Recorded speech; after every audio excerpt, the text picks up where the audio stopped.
Dacia je svojim prvim križancem kar lepo zapeljala med konkurenco, ker je avto v osnovi dovolj poceni, da je hitro vzbudil zanimanje in za razliko od večine mehkih mestnih terencev je na voljo tudi 4-kolesnim pogonom. Teh pa ni tako veliko, sploh v tem cenovnem rangu ne. Ne boste verjeli, večino je pritegnil ravno izgled.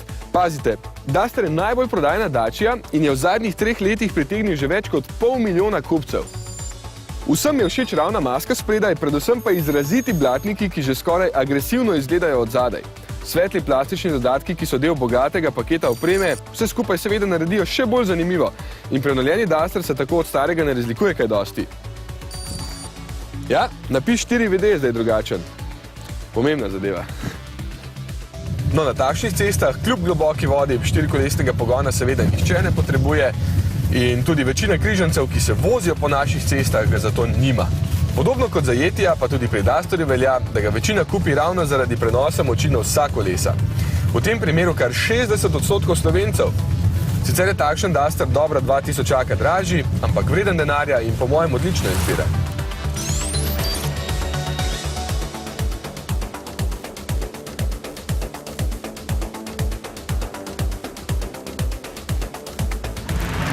No, o pogonu še kakšno rečem kasneje, zdaj pa navadna cesta. Inženirji pravijo, da je v kabini po novem za polovico manj hrupa kot prej. Res se ne spomnim, če bil stari tako glasen, ker tudi ta ni ravno tih, je pa mogoče res malo bolje. Menjalnik je še vedno zelo kratek, kar vam bo pomagalo pri speljevanju in na terenu, vas bo pa mogoče malo motilo med običajno vožnjo, ker je treba malo več prestavljati. Ima pa po novem znotraj merilnik temperature. Pa navigacijo, ja? Čisto lepo deluje, je pa tale zaslon nerodno in celo nevarno nizko in pod takim kotom, da se slabo vidi nanj. Večina se sicer zmrduje, ko pogleda v notranjost, ampak potem popravi svoje mnenje, ko se enkrat z Dusterjem zapelje.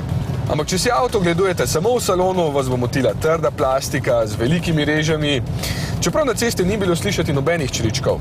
Malo nerodni so tudi tile preplitvi utori za pijače in mene tale plastika žuli v levo koleno, so pa po novem tukaj stikala za šipe, kar bo večini bolj všeč kot prej, ko so bile na sredini. Ja, tudi volan je prevelik in premalo je občutka na njem, ampak to je avto nižjega cenovnega ranga in to so verjetno skoraj vse napake, ki sem jih našel. Celo prtljažnik ima po novem pravo, trdo polico in je dokaj uporaben, čeprav ima precej visoko dno zaradi 4-kolesnega pogona. Duster se ne pelje slabo. Med običajno vožnjo takole je najbolj smiselno imeti kar na 2WD tale gumb, ko se začne podlaga slabšati, pa pač na avtomatiko, ampak zdaj sva zažetam na cilju in vidim, da ima Iztok spet zelo konkurenčen avto. No, Duster pa je terenski predvsem zaradi svoje oddaljenosti od tal in ker ima edini možnost zakleniti 4-kolesni pogon, da se navor do 50 na uro prenaša v enakem razmerju naprej in nazaj. S tem se lažje izkopljate iz kakšne spolzke podlage, če ni pregloboka, ker sicer takoj odpovejo takšne cestne gume. Sam pogon je nisenov, kar je že samo po sebi zagotovilo za dobro delovanje. In res, za večino lahkih terenskih podvigov bo dovolj tudi takšen prenos moči, ko se navor samodejno prenese na zadnji kolesi, če prvi zdrsneta. Za približno 18 000 evrov, kolikor stane takšen Duster z vso opremo, se zdi kar okej. In mogoče še najbolj pomembna stvar. Duster sploh ne izgleda ceneno, kar je pomembno, kadar se pripeljete domov do sosedov ali pa do kakšnega finega apartmaja.